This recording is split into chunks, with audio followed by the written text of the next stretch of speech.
اندھیروں سے نکالے یہ پھیلائے اجالے یہ کھولے بند آنکھوں کو گرتوں کو سنبھالے یہ علم روشنی ہے۔ الحمدللہ رب العالمین والصلاة والسلام علی سید المرسلین، اما بعد فاعوذ باللہ من الشیطان الرجیم، بسم اللہ الرحمن الرحیم۔ الصلاة والسلام علیک یا رسول اللہ، الصلاة والسلام علیک یا حبیب اللہ، الصلاة والسلام علیک یا نبی اللہ وعلی آلک واصحابک یا نور اللہ۔ سرکار دو عالم نور مجسم شاہ بنی آدم صلی اللہ تعالی علیہ وآلہ وسلم کا فرمان عالی شان ہے، جو بندہ مجھ پر 1000 مرتبہ درود پاک پڑھتا ہے وہ مرے گا نہیں جب تک جنت میں اپنا ٹھکانہ نہ دیکھ لے۔ صلو علی الحبیب صلی اللہ تعالی علی محمد صلی اللہ علیہ وسلم۔ مدنی چینل کے ناظرین، مرحبا، سلسلہ ہے اندھیرے سے اجالے کی طرف۔ ہمارے معاشرے میں ایک ایسا طبقہ بھی پایا جاتا ہے کہ ہر وہ چیز جو مسلمانوں کو اسلام سے کنیکٹ کرتی ہو یا اسلام کی عظمت اور حقانیت پر دلیل بنتی ہو یا اس چیز کے ذریعے معاشرے میں اسلامی اقدار کو فروغ ملتا ہو تو وہ ایسی ہر ایک چیز کے خلاف ہو جاتے ہیں۔ اچھا، پھر اس چیز کے جب خلاف ہوتے ہیں تو مختلف طریقے سے، مختلف طریقوں سے، مختلف دلائل کے ساتھ ان بیسک اسلامی اقدار پر حملہ کرنا شروع کر دیتے ہیں یا مسلمانوں کے ذہنوں میں شبہات پیدا کرنا اور ڈاؤٹس پیدا کرنا شروع کر دیتے ہیں، اور پھر اس طرح سے ایک عجیب سا جو ہے وہ تاثر پیدا ہونا شروع ہو جاتا ہے اور لوگ جو ہے وہ پریشان ہو جاتے ہیں۔ آج کا پہلا سوال اسی پس منظر میں ہے۔ مفتی صاحب، ایک طبقہ ایسا ہے کہ جب ہمارے ہاں، میں پاکستان کی بات کروں گا بالخصوص، کہ جب ہمارے ہاں عربی کو نصاب میں شامل کرنے کی بات کی گئی تو وہ کہنے لگے کہ انگلش تو صحیح پڑھتے نہیں ہیں، جو کہ ہمارے نصاب میں پہلے سے داخل ہے، اور اب عربی کا بوجھ جو ہے وہ اسٹوڈنٹس پہ ڈالا جا رہا ہے، تو عربی پڑھ کے کون سا ہمیں نوبل انعام مل جائے گا؟ بسم اللہ الرحمن الرحیم۔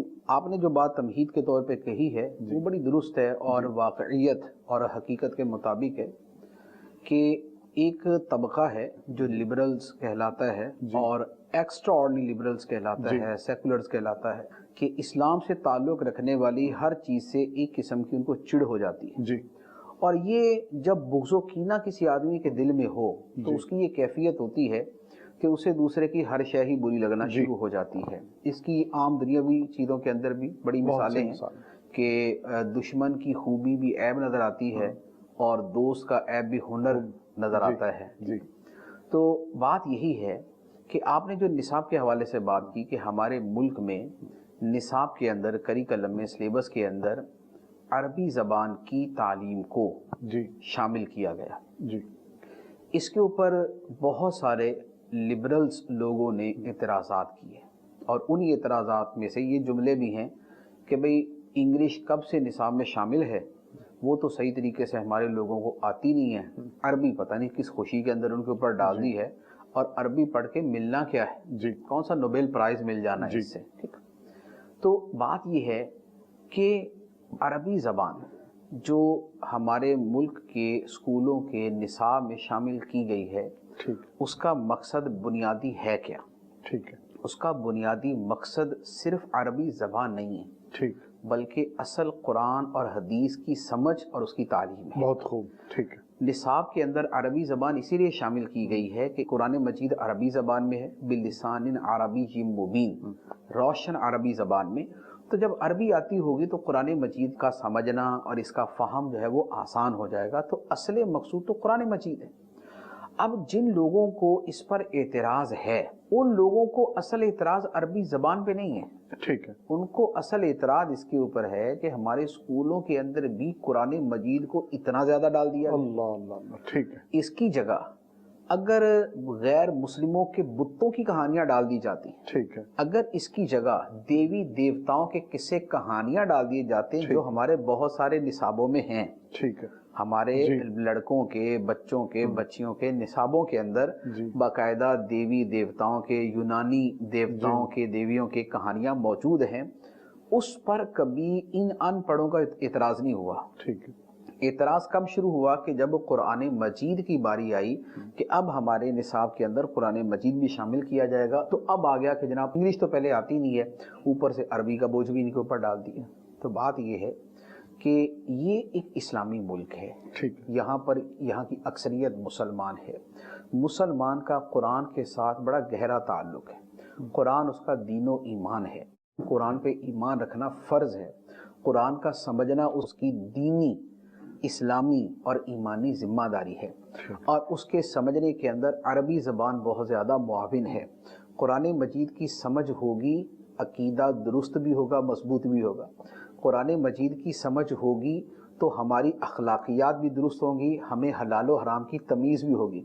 قرآن مجید کی تعلیم ہوگی تو ہمیں معاشرے کے اندر صحیح مسلمان کی طرح جینا بھی آئے گا، ہمیں دوسروں کے حقوق کا پتہ بھی چلے گا، ہماری معاشرت اسلامی معاشرت بنے گی۔ تو یہ سارے مقاصد ہیں۔ اب بتائیے کہ عربی زبان ڈالنے سے اگر یہ مقاصد حاصل ہوتے ہیں تو کیا یہ مقاصد ایسے ہیں کہ جن کو اٹھا کے سائڈ میں کر دیا جائے اور انگلش کے ذریعے جو الٹی سیدھی چیزیں پڑھی جاتی ہیں وہ پڑھائی جاتی رہیں، وہ چلتی رہیں، اس کے اندر ناول، ڈرامے، کہانیاں، فسقیات، عشقیات، یہ والی چیزیں ڈالتے رہے، وہ چلتے رہے، اس کے اوپر کوئی کلام نہیں؟ تو لہذا عربی زبان اگر نصاب میں شامل کی گئی ہے جس کا بنیادی مقصد قرآن و حدیث کی سمجھ ہے، تو جو اس کے فضائل اور فوائد ہیں وہ مسلمان کے لیے بڑے بدیہی ہیں۔ حدیث مبارک کے اندر فرمایا خیرکم من تعلم القرآن وعلمہ، تم میں بہترین آدمی وہ ہے جو قرآن سیکھے اور سکھائے۔ اور قرآن مجید کا سکھانا، اس کی تعلیم، یہ نبی پاک صلی اللہ تعالیٰ علیہ وآلہ وسلم کے بنیادی منصب رسالت کا حصہ تھی، جو اللہ تعالیٰ نے قرآن پاک کے اندر بیان فرمایا یتلو علیہم آیاتی۔ اللہ تعالیٰ نے یہ رسول مبعوث فرمایا ہے، بھیجا ہے، یتلو علیہم آیاتی، جو لوگوں کے سامنے اللہ کی آیتوں کی تلاوت کرتا ہے۔ پھر آگے فرمایا وَيُعَلِّمُهُمُ الْكِتَابَ وَالْحِكْمَةَ، اور جو لوگوں کو کتاب اور حکمت کی تعلیم دیتا ہے۔ تو لہٰذا قرآن مجید کی سمجھ، اس کا سمجھنا، اس کا سمجھانا، یہ نبی پاک صلی اللہ تعالیٰ علیہ وآلہ وسلم کا اور صحابہ کرام کا، ہمارے سلف صالحین کا، ہمارے بزرگان دین کا طریقہ ہے۔ اب اگر وہ چیز شامل ہوئی ہے تو یہ ایک قابل تعریف اقدام ہے، یہ قابل تعریف عمل ہے کہ قرآن کی تعلیم کی طرف بھی توجہ دی گئی۔ اب رہی یہ بات کہ جناب انگلش تو آتی نہیں، عربی بھی ڈال دی ہے، تو بھائی ٹھیک ہے، آپ انگلش کم کر دو۔ انگلش کا کون سا آپ نے قبر میں حساب دینا ہے؟ انگلش کا کون سا آپ نے قیامت میں جواب دینا ہے؟ کیا دنیا کے ہر ملک میں انگلش ہی پڑھائی جاتی ہے؟ ایسا نہیں۔ کیا دنیا کے ہر ملک میں انگلش ہی پڑھائی جا رہی ہے؟ کیا چائنا نے یہاں تک جو ترقی کی ہے وہ انگلش پڑھ کے کی ہے؟ کیا جاپان میں جو دنیا کی ایجادات اور ٹیکنالوجی کے اندر اتنا اس کا بلند مقام ہے تو کیا اس نے انگلش کے ذریعے حاصل کیا ہے؟ کیا جرمنی دنیا کے اندر انڈسٹری اور ٹیکنالوجی کے اندر اس قدر اونچا نام رکھتا ہے تو کیا وہ انگلش کے ذریعے رکھتا ہے؟ اور دنیا کے کتنے ممالک لے لیں آپ کو ہزاروں ایجادات، کوئی اٹلی کی ملے گی، کوئی جرمنی کی ملے گی، کوئی فرانس کی ملے گی، کوئی اسپین کی ملے گی، کوئی چائنا کی ملے گی، کوئی جاپان کی ملے گی، کوریا کی ملے گی، تائیوان کی ملے گی۔ ان کی زبانیں انگلش ہیں کیا؟ اور کیا انہوں نے انگلش کے ذریعے ترقی کی ہے؟ تو اس کا مطلب یہ ہوا کہ جس انگلش کو اتنا مائی باپ سمجھا ہوا ہے اور جس کو اپنا دین و ایمان بنا کے بیٹھے ہو، ساری دنیا اس کے ذریعے ترقی نہیں کر رہی، وہ اپنی زبان میں ہی تعلیم دے کے ترقی کر رہے ہوتے ہیں۔ ہاں دوسری زبان کسی ضرورت کی وجہ سے وہ سیکھتے ہیں تو ٹھیک ہے، وہ سیکھتے ہیں، وہ سیکھنی چاہیے، جتنی ضرورت ہے اس کے مطابق سیکھی جائے۔ میں یہ نہیں کہہ رہا کہ انگلش نہ سیکھے، میں یہ کہہ رہا ہوں کہ انگلش کے اتنے قصیدے پڑھنا اور اس کی غلامی کے اندر اس قدر اندھے ہو جانا، اور عربی زبان کی باری آئے جو خدا کے قرآن کی زبان ہے، جو خدا کے قرآن کی زبان ہے، جو ہمارے نبی کی زبان ہے، جو ہمارے دین کی سب سے اولین زبان ہے، جس کے اندر ہمارے قرآن و حدیث کا ذخیرہ ہے، اس زبان کے سیکھنے کی جب بات آئے تو آپ کو کبھی انگلش یاد آ جاتی ہے، کبھی نوبل پرائز یاد آ جاتا ہے، کبھی آپ کو کچھ یاد آ جاتا ہے، تو یا تو آپ کو دنیا کی معلومات ہی نہیں ہے، آپ کو یہ پتہ ہی نہیں ہے کہ یہ چائنا، جاپان، کوریا، تائیوان اور اٹلی اور یہ برازیل اور دوسرے ملکوں کی ترقیاں جو ہے وہ انگلش کی برکتوں سے نہیں ہیں، وہ ان کی اپنی زبان کی برکتوں سے ہیں۔ تو آپ خامخواہ جناب انگلش کی جناب وہ آپ اٹھا کے اس کو اوپر کیے جا رہے، عربی کو آپ کہہ رہے ہیں دبانے کی کوشش کریں۔ اچھا، اب رہی یہ بات کہ جناب اس سے کون سا نوبل پرائز ملنا ہے؟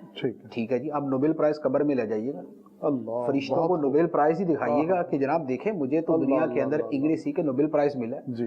ارے بھائی، ان چیزوں کے پیچھے تم مرتے ہو، ان چیزوں کے پیچھے ایک سچے مسلمان کو اتنی جو ہے نا وہ جان کی قربانی دینے کی حاجت نہیں ہے۔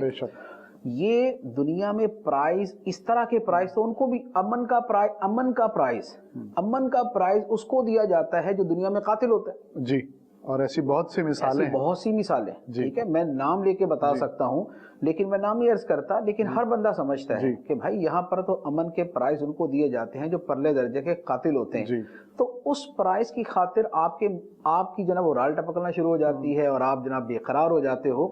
آپ نوبل پرائز بڑی چیز ہے یا قیامت کے دن خدا کا یہ فرمانا بڑی چیز ہے کہ اے حافظ قرآن، قاری قرآن پڑھتا جا، جنت کے درجوں پہ چڑھتا جا۔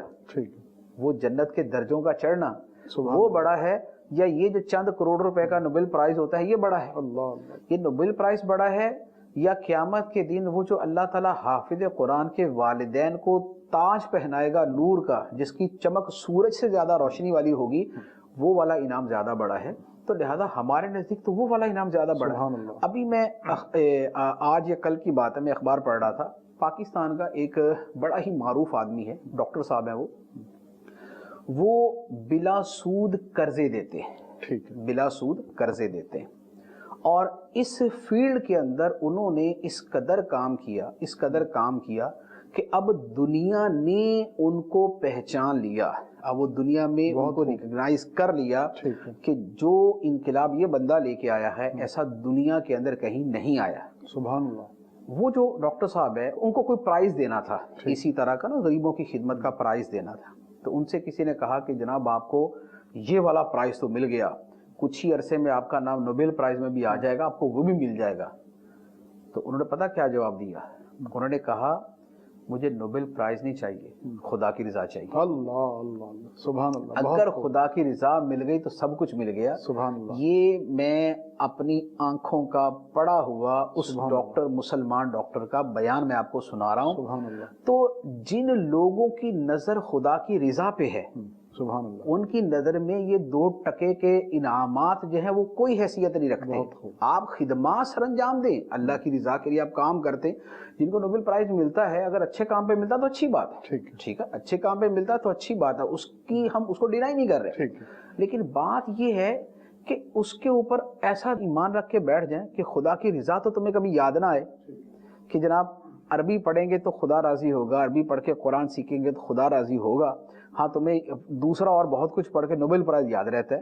تو لہٰذا جو بحثیت مسلمان، صرف میرا نہیں، جو ہر مسلمان کا دین و ایمان، ہر مسلمان کا دین و ایمان وہ کیا ہے؟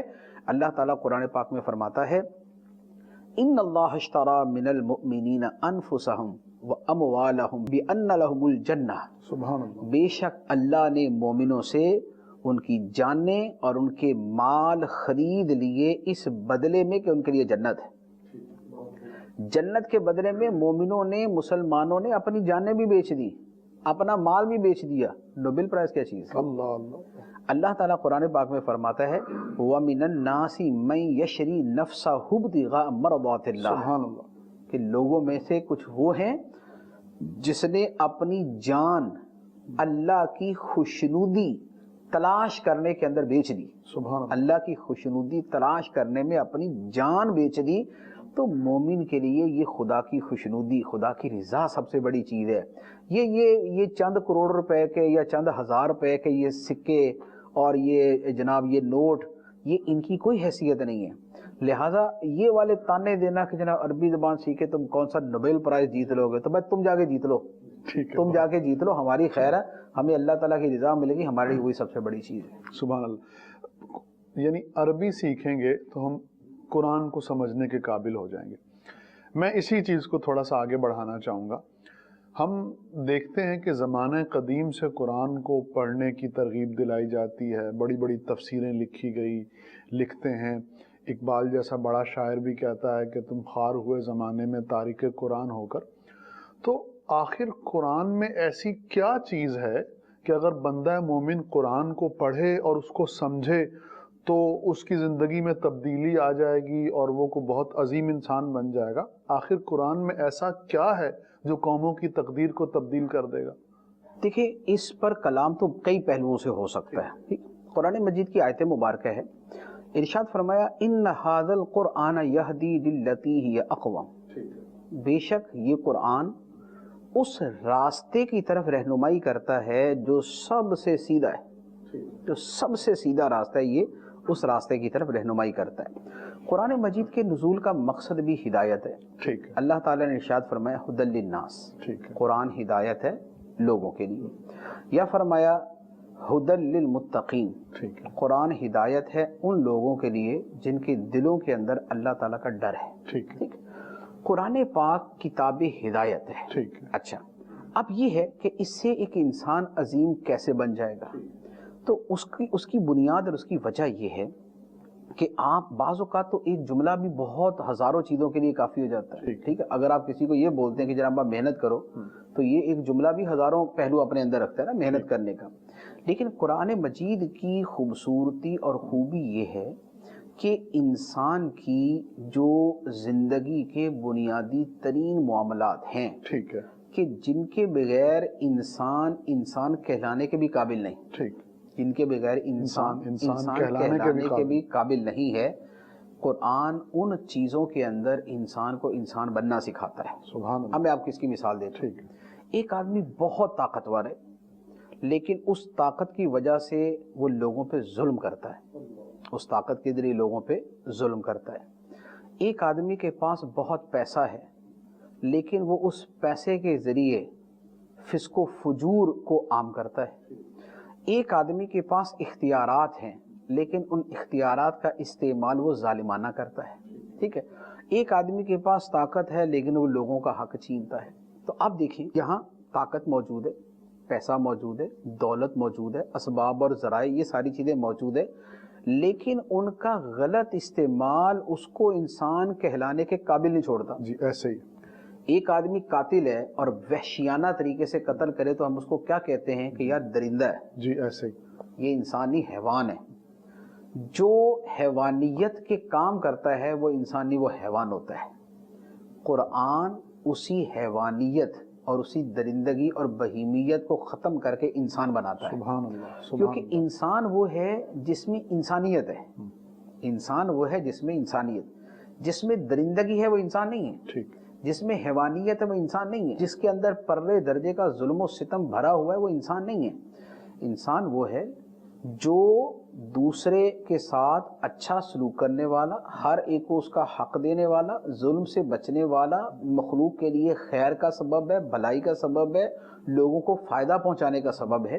تو قرآن مجید کی جو تعلیم ہے وہ انسان کی یہی اخلاقی تربیت کرتی ہے۔ سبحان اللہ، وہ اس کی ذاتی زندگی سے لے کر اس کی پرائیویٹ لائف، اس کی ذاتی زندگی سے اس کے چند افراد تک، چند افراد سے اس کے دائرہ، اس کے محلے، اس کے شہر، اس کے ملک اور اس کی دنیا تک جو انسانی زندگی کے دوائر ہیں، جو انسانی زندگی کے سرکلز ہیں، ان تمام سرکلز کے اندر قرآن مجید انسان کو انسان بناتا ہے۔ سبحان اللہ، جسے کہتے ہیں نا، ایک انسان کا ذاتی وجود ہے کہ بذات خود اس کو کیسا ہونا چاہیے۔ ٹھیک ہے، اگر کسی انسان کے اندر حرص ہے، لالچ ہے، کینہ ہے، حسد ہے، وہ اس کے اپنے وجود کے اندر ہے، ٹھیک ہے، وہ ابھی دوسروں کے ساتھ کچھ کر نہیں رہا، لیکن ہمیں کسی کے بارے میں پتا چلے کہ یار اس بندے میں پرلے درجے کی کنجوسی ہے، بخل ہے، کمینگی ہے، گھٹیا پن ہے، اس کے اندر جو ہے وہ کینہ ہے، حسد ہے، عداوت ہے، اس کے اندر دوسروں کی تباہی چاہنے کی خواہش ہے، تو ہم اس کے بارے میں کیا سوچتے ہیں کہ نہیں یار بہت گھٹیا آدمی ہے۔ جی، ٹھیک، قرآن مجید انہی چیزوں کو ختم کرنے کے طریقے بتاتا ہے اور اسی کی تعلیم دیتا ہے۔ سبحان ٹھیک ہے، اچھا، اس کے بعد ایک آدمی اپنی فیملی لائف کے اندر زندگی گزارتا ہے، فیملی لائف کے اندر اس کے ماں باپ ہیں، اس کے بیوی بچے ہیں، اس کے بہن بھائی ہیں، ٹھیک، ان کے ساتھ وہ اچھا سلوک بھی کر سکتا ہے، ان کے ساتھ وہ برا سلوک بھی کر سکتا ہے۔ قرآن مجید for each and every one والدین کے لیے جدا کام دیتا ہے، رشتہ داروں کے لیے جدا بتاتا ہے، بیوی کے لیے جدا بتاتا ہے، بہن بھائیوں کے لیے جدا بتاتا ہے۔ سبحان اللہ۔ والدین کے لیے فرماتا ہے وَبِالْوَالِدَيْنِ احسانا، ٹھیک، والدین سے اچھا سلوک کرو۔ رشتہ داروں کے لیے فرماتا ہے وَآتِ ذَا الْقُرْبَى حَقَّهُ، رشتہ دار کو اس کا حق ادا کرو۔ سبحان اللہ، بہن بھائی اسی ذو القربہ کے اندر آتے ہیں۔ سبحان اللہ، بیوی کے لیے فرماتا ہے وَعَاشِرُوهُنَّ بِالْمَعْرُوفِ، اپنی بیویوں کے ساتھ اچھے انداز کے اندر معاشرت کرو۔ اگر ان کو رکھنا ہے فَإِمْسَاكُمْ بِمَعْرُوفٍ، اچھے طریقے سے روک کے رکھو۔ وَلَا تُضَارُوهُنَّ لِتُضَيِّقُوا عَلَيْهِنَّ، ان کو ضرر نہ پہنچاؤ کہ تم ان کے اوپر سختی کر دو، ان کا ساز و سامان اچھے انداز کے اندر دو۔ اسکنوہن من حیث سکنتم من وجدکم، جو تمہاری گنجائش ہے اس کے مطابق ان کو وہی رکھو جہاں تم رہتے ہو۔ وَلَهُنَّ مِثْلُ الَّذِي عَلَيْهِنَّ بِالْمَعْرُوفِ، ان کے مردوں پر ویسے ہی حقوق ہیں جیسے مردوں کے ان پر ہیں۔ ٹھیک، تو آپ دیکھیں ان تمام چیزوں کو کس قدر خوبصورتی کے ساتھ قرآن مجید نے بیان کر دیا۔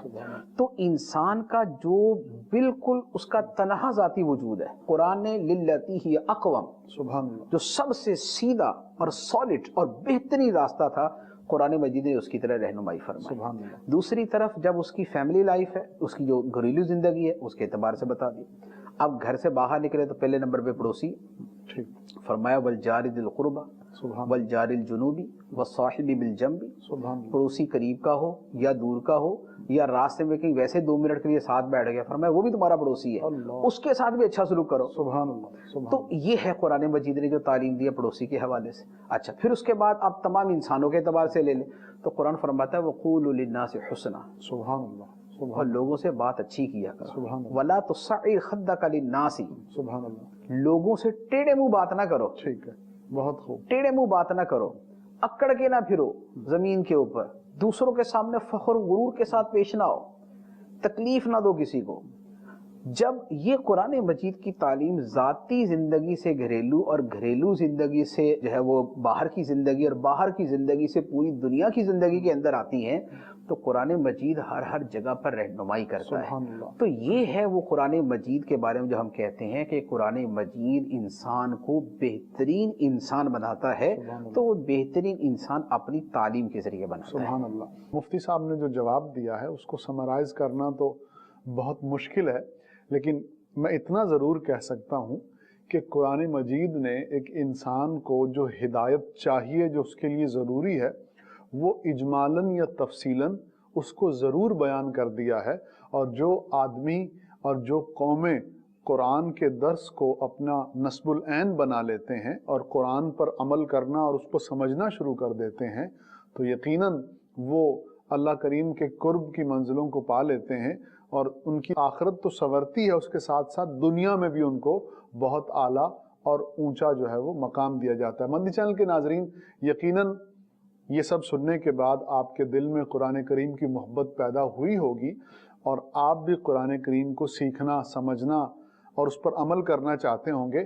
تو میں عرض کروں گا کہ تفسیر صراط الجنان کا مطالعہ کیجئے، انتہائی خوبصورت اور بہت آسان پیرائے میں لکھی گئی تفسیر، جس کو ایک عام فہم اردو دان جو ہے وہ بڑی آسانی سے اس کو سمجھ سکتا ہے۔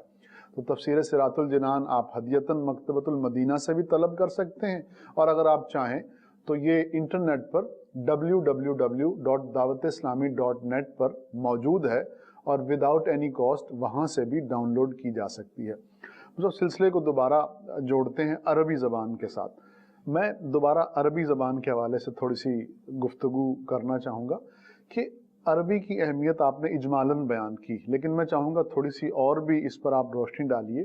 پھر یہ کہ عربی جو ہے وہ ہم کیوں سیکھیں، اور عربی سیکھنے کا طریقہ کیا ہے، عربی کیسے سیکھی جا سکتی ہے، کیونکہ آپ نے فرمایا کہ یہ سیکھنا اس طرح ضروری ہے کہ ہم اس کو سیکھ کے قرآن پڑھیں گے، اور جب قرآن پڑھنے والے سمجھنے والے ہو جائیں گے تو ہماری زندگی میں جو ہے ایک انقلاب برپا ہو جائے گا۔ دیکھیں عربی سیکھنے کی اہمیت ایک اور چیز ہے، ٹھیک ہے، اس کا ضروری ہونا دوسری چیز ہے۔ ٹھیک ہے، ٹھیک ہے، عربی سیکھنا ضروری نہیں ہے، ٹھیک، یہ آپ ذہن نشین رکھیں، کیونکہ ٹھیک، بعض اوقات کیا ہوتا ہے ایک جملے کا مطلب لوگ کچھ فرض سمجھ لیتے ہیں اور واجب تک پتہ چلا چلتا ہے جاتا کہ یار اچھا جی عربی سیکھنا واجب تھا تو ہم نے تو سیکھی نہیں، ایسا نہیں۔ ٹھیک ہے، عربی زبان کا سیکھنا امت کی ایک تعداد کے لیے تو لازم ہے، ٹھیک ہے، ٹھیک ہے، تاکہ علوم دینیہ، علوم قرآن جو ہیں وہ زندہ رہیں، ان کو بقا رہے۔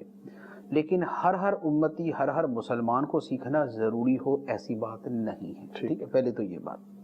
لیکن یہ ہے کہ سیکھنا چاہیے یا نہیں، ایک پسندیدہ عمل ہے تو یہ یقیناً پسندیدہ عمل ہے۔ کیوں پسندیدہ عمل ہے؟ اس میں کئی وجوہات ہو سکتی ہیں۔ مسلمان کے لیے تو عربی سیکھنا یوں بھی پسندیدہ ہے کہ ان کے نبی صلی اللہ تعالیٰ علیہ وسلم کی زبان، نبی پاک علیہ الصلوۃ والسلام کی زبان ہونے کی وجہ سے ہمیں عربی سے پیار ہے۔ سرکار دو عالم صلی اللہ تعالیٰ علیہ وسلم سے نسبت تعلق رکھنے والی ہر شے سے محبت کرنا یہ مسلمان کا ایمان ہے۔ اسی لیے مدینے سے محبت کرتے ہیں، مدینے کی گلیوں سے محبت کرتے ہیں، مدینوں کے ذرات سے محبت کرتے ہیں، مدینے کی جناب درختوں سے پتھروں سے محبت کرتے ہیں۔ تو عربی زبان تو سرکار دو عالم صلی اللہ تعالیٰ علیہ وسلم کی وہ زبان ہے جو ساری زندگی آپ نے جس میں کلام فرمایا، جس کے اندر آپ کی احادیث طیبہ، جس کے اندر خدا کا قرآن اترا۔ تو ہمیں نبی پاک علیہ السلام کی زبان کی وجہ سے بھی عربی سے پیار ہے، ہمیں قرآن کی زبان ہونے کی وجہ سے بھی عربی سے پیار ہے۔ اور جب ایک چیز سے پیار ہوتا ہے تو آدمی اس کو اختیار کرنے کی، اسے لینے کی کوشش کرتا ہے، لہذا اس اعتبار سے بھی عربی سیکھنی چاہیے۔ دوسرے نمبر پر یہ ہے کہ اللہ تعالیٰ نے فرمایا کہ قرآن مجید ھدی للناس ہے، ھدی للمتقین، یہ لوگوں کے لیے ہدایت ہے، یہ متقین کے لیے ہدایت ہے۔ اب اس کی جو ہدایت ہے وہ صرف عربی الفاظ بغیر سمجھ کے پڑھنے سے نہیں ملتی، ٹھیک ہے، کیونکہ ہدایت کا مطلب تو یہ ہے نا کہ آپ کی رہنمائی کی جا رہی ہے، آپ کو گائیڈ کیا جا رہا ہے، آپ کو کچھ چیزیں سمجھائی جا رہی ہیں۔ لیکن اگر آپ ایک زبان پڑھ رہے اور آپ کو اس کے کسی لفظ کا مطلب ہی نہیں آتا تو آپ کو اسے رہنمائی تو نہ ملی۔ تو یہ جو قرآن پاک کا وصف ہدایت ہے اس کے حصول کا طریقہ یہ ہے کہ آپ کو عربی زبان آتی ہو۔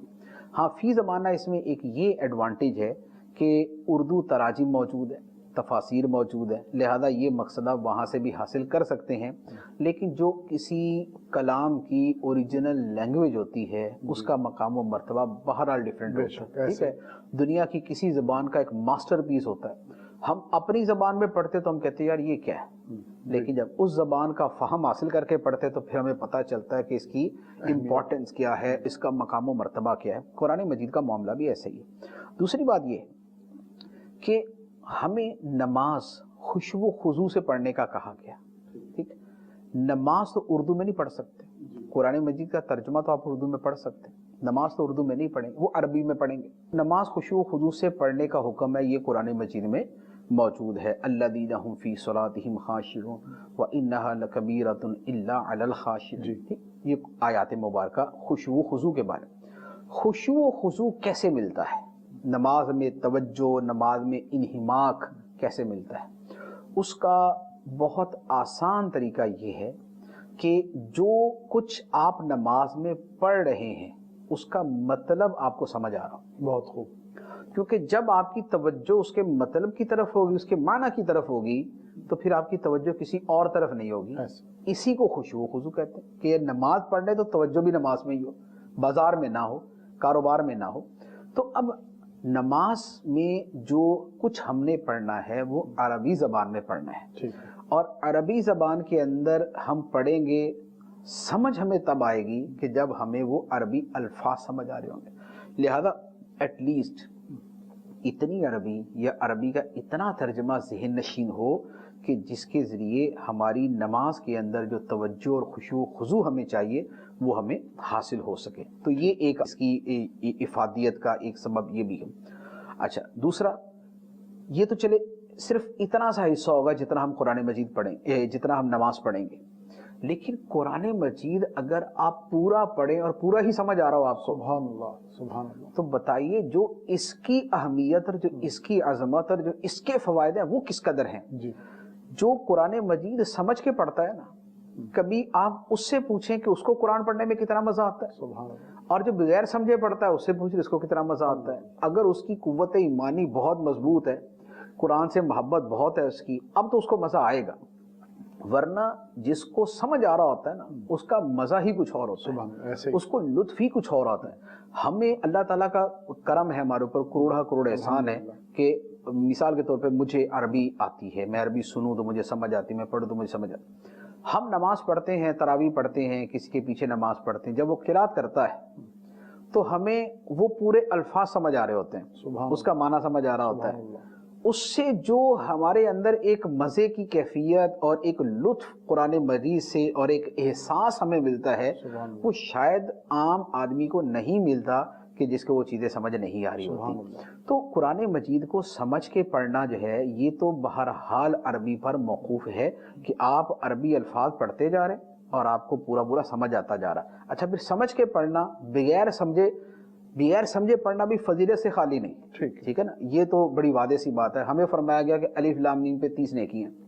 الف پہ 10, لام پہ 10 اور میم پہ 10, اور الف لام میم کا معنی ہمیں پتہ نہیں, پھر بھی 30 نیکی ہیں. تو قرآن مجید کے ہر حرف پہ 10 نیکی ہیں اگرچہ نہ بھی سمجھ آئے. لہذا بغیر سمجھے پڑھنا بھی فضیلت ہے, وہ بھی پڑھنا چاہیے. لیکن سمجھ کے پڑھنے کی فضیلت پہ علماء نے یہ فرمایا ہے کہ ایک آیت سمجھ کے پڑھنا بغیر سمجھے پوری سورہ بقرہ پڑھنے سے زیادہ افضل ہے. سبحان اللہ, سبحان اللہ. اب آپ دیکھیں کہ ایک طرف 2.5 پارے ایک آدمی پڑھ رہا ہے لیکن سمجھ نہیں آ رہی اسے. دوسری طرف ایک آدمی صرف ایک آیت پڑھ رہا ہے لیکن اس کو سمجھ آ رہی ہے. اس کا ایک آیت پڑھنا اس کے پوری سورہ بقرہ پڑھنے سے زیادہ فضیلت رکھتا ہے. تو یہ ایک جو اہمیت اور جو ثواب کے اندر اضافہ ہوتا ہے وہ عربی زبان کے ذریعے ہوتا ہے. اب رہا یہ کہ کیسے سیکھی جائے, تو دیکھیں عربی زبان ایک ہے عربی زبان بحیثیت زبان سیکھنا, اور ایک ہے قرآن مجید کی عربی کا ترجمہ سمجھ لینا, کیونکہ ہمیں زیادہ تر ضرورت قرآن مجید کے حوالے سے, اس کے بعد کچھ احادیث کے حوالے سے ضرورت ہوتی اور نماز کے حوالے سے ضرورت ہوتی. تو ہر بندہ پوری عربی زبان ہی سیکھے یہ مشکل ہوتا ہے. لہذا اس کا طریقہ یہ ہوتا ہے کہ قرآن مجید کے جس میں لفظ بلفظ ترجمہ ہے اسے تھوڑا سا پڑھنے کا التزام کیا جائے, اس کی عادت بنائی جائے. آہستہ آہستہ آہستہ ایسا چیزیں سمجھ آتی رہتی ہیں اور پھر پورا ہی قرآن مجید سمجھ آ جاتا ہے. کچھ صرف نحو یعنی گرامر جو ہے عربی زبان کی گرامر وہ چاہیے ہوتی ہے, اس کے لیے چھوٹی چھوٹی کتابیں مکتبۃ المدینہ سے بھی مل جائیں گی, لیکن بہرحال اس سے اتنا فائدہ نہیں ہوتا. عربی زبان کسی سے باقاعدہ سیکھنے سے ہی آتی ہے, اس کے لیے کسی سے سیکھنا پڑتا ہے. لیکن جس کے لیے یہ مشکل ہے, میسر نہیں ہے, تو اس کے لیے آسان یہ ہے کہ مکتبۃ المدینہ کا چھپا ہوا معرفت القرآن ترجمہ, ایک تو صراط الجنان تفسیر. صراط الجنان تفسیر میں تو آیت ہے, نیچے ترجمہ کنز الایمان اعلیٰ حضرت کا ہے, اور اس کے نیچے اس سے آسان ترجمہ کنز العرفان ہے. لیکن معرفت القرآن 6 جلدوں کے اندر چھپا ہوا ہے, ایک جلد میں 5 پارے ہیں. یہ 5 پاروں میں ترجمہ یوں ہے کہ الحمدللہ رب العالمین لکھا ہے, اس کے بعد الحمدو کا ترجمہ جدا ہے, بلکہ الحمد میں الف لام کا ترجمہ جدا ہے, تمام حمد تعریفیں, للہ اللہ کے لیے, رب العالمین مالک سارے جہانوں کا. تو لفظ بلفظ ترجمہ یوں لکھا ہو, پھر اس کے نیچے باب محاورہ پورا ترجمہ لکھا ہو. تو اگر یہ معرفت القرآن پڑھیں, روزانہ 3-4 آیتیں پڑھتے رہیں, 2-3 مرتبہ دہرا لیں اس کو, تو یوں آہستہ آہستہ عربی سے بھی اچھی آشنائی ہو جائے گی, قرآن مجید کا ترجمہ بھی سمجھ آ جائے گا. سبحان اللہ, بہت خوب. جی مدنی چینل کے ناظرین, مفتی صاحب نے بھی بہت خوبصورت مدنی پھول ارشاد فرمائے ہیں خصوصاً معرفت القرآن کے حوالے سے, تو ضرور لیجئے اور ضرور اس کا مطالعہ کیجئے. اور یہ ایک انتہائی آسان طریقہ ہے قرآن کریم کی عربی کو سمجھنے کا. جو اسلامی بھائی عالم کورس کرنا چاہتے ہیں, کیونکہ عالم کورس کی ابتدا میں بھی عربی زبان کی گرامر جو ہے, صرف و نحو وہ سکھائی جاتی ہے. جامعۃ المدینہ میں آپ داخلہ لے سکتے ہیں, اور اگر آپ کے لیے ایسا پاسبل نہیں ہے تو دعوت اسلامی نے آن لائن عالم کورس کا بھی آغاز کر دیا ہے. آپ جہاں کہیں بھی ہیں, آپ دعوت اسلامی کے آن لائن درس نظامی کروانے والے شعبے سے رابطہ کیجئے, اور انشاءاللہ اگر ممکن ہوا تو آپ کو اس میں داخلہ ملے گا, اور پھر آپ جو ہے وہ عربی زبان بھی سیکھ سکتے ہیں, قرآن کریم با محاورہ اس کا ترجمہ بھی پڑھ سکتے ہیں اور قرآن کریم کو سمجھ سکتے ہیں. ایک اور عجیب و غریب قسم کا سوال یا اعتراض, جو بھی آپ اسے کہیے, کہ کہتے ہیں کیا امیر اور غریب کے اسلام میں فرق ہے؟ وہ اس طرح کہ امیر جو ہے وہ بس اپنا مال خرچ کرے تو وہ کامیاب ہو جائے گا, اور جبکہ غریب کو جنت کے لیے یا کامیابی کے لیے بہت زیادہ محنت کرنی پڑتی. دیکھیے آج کل دیکھنے میں یہ آتا ہے کہ بعض لوگ نا بیچارے فارغ ہی بیٹھے ہوتے ہیں, ٹھیک ہے, ان کو اور کچھ سمجھ نہیں آتا نا, تو اب وہ کہتے ہیں یار کریں گیا, ٹھیک ہے. تو اب جہاں کوئی فضول گپ ہانکنی ہے تو اس کے لیے پھر اسلامی تعلیمات, کوئی اسلام کی چیز پھر اس طرح کی مل جاتی ہے.